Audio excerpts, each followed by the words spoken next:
வேணாலும் போலாம். சொல்லுங்க, கிளை எங்க வேணாலும் போலாம். ஆனா வேறு தேவன் நியமிச்ச இடத்துல தான் இருக்கணும்.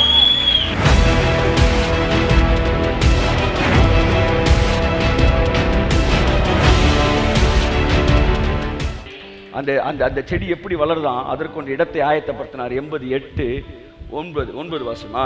அதற்கு இடத்தை ஆயத்தப்படுத்தினீ. ஆமென். எத்தனை பேர் நம்புறீங்க உங்களுக்கு எதையோ ஆயத்தப்படுத்துறாராம்? அதுல ஒண்ணு, நீங்க கிறிஸ்துவுக்குள்ள வளர்றதுக்குன்னு ஒரு சபையை, ஒரு ஊழியத்தை, ஒரு ஸ்பிரிச்சுவல் கிரவுண்டை கர்த்தர் ஆயத்தப்படுத்தி தான் நீங்க அங்க வந்திருக்கிறீங்கன்னு எத்தனை பேர் நம்புறீங்க? கையை உயர்த்தி ஒரு அல்லேலூயா சொல்லுங்க. எனக்கு தேவன் ஒரு இடத்தை ஆயத்தம் பண்ணி அங்க கொண்டு வந்து வச்சார். அது என்ன செஞ்சிச்சு? அது வேரூன்றிட்டு. எத்தனை பேர் இங்க எப்படி தெரியுமா கண்டுபிடிக்கலாம்? இது this is divine appointed ground. எப்படி தெரியுமா கண்டுபிடிக்கலாம்? உங்களை அறியாமலே அங்க போனதுக்கு அப்புறம் கடவுளுக்குள்ள ஆவிக்குரிய வாழ்க்கையில வேரூன்ற ஆரம்பிப்பீங்க.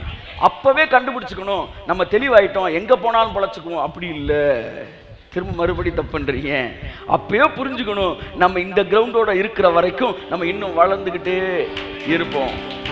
அது வேரூன்றி தேசமெங்கும் படர்ந்தது. கை தட்டுங்க ஒரு அவருக்கு. ஆமென். என்ன தேவனை அழைச்சிட்டு வந்து இதுதான் அவன் கிரவுண்டுன்னு சொன்னப்ப ஆணையூருக்குள்ள கொண்டு வந்து கிராமத்துல போட்டுட்டாரேடா அவங்கள நினைச்சேன். ஆனா இங்க வேரூன்றுனப்பதான் நான் தேசமெங்கும் படர ஆரம்பிச்சேன். I understood that this is my ground. அதனாலதான் என்ன பிச்சு வெளியே எழுத்தாலும் வெளியே வரமாட்டேன். நான் இங்க வேறு ஊன்ற என் கிளை தேசமெங்கும் பரம்பிக்கிட்டே இருக்கும். ஆனா நல்லா வந்து அமெரிக்கா வரைக்கும் கிளை போயிருச்சுன்னு சொல்லிட்டு நேரா வேற கொண்டு போய் அமெரிக்கால போட்டோம். ஆமா, அப்புறம் ஆப்பிரிக்காவுக்கு போயிட வேண்டியதான். நிறைய பேரு நல்ல டேலண்டட் ஃபெலோஸ், கடவுளை பத்தி நல்ல அறிவு இருக்கு.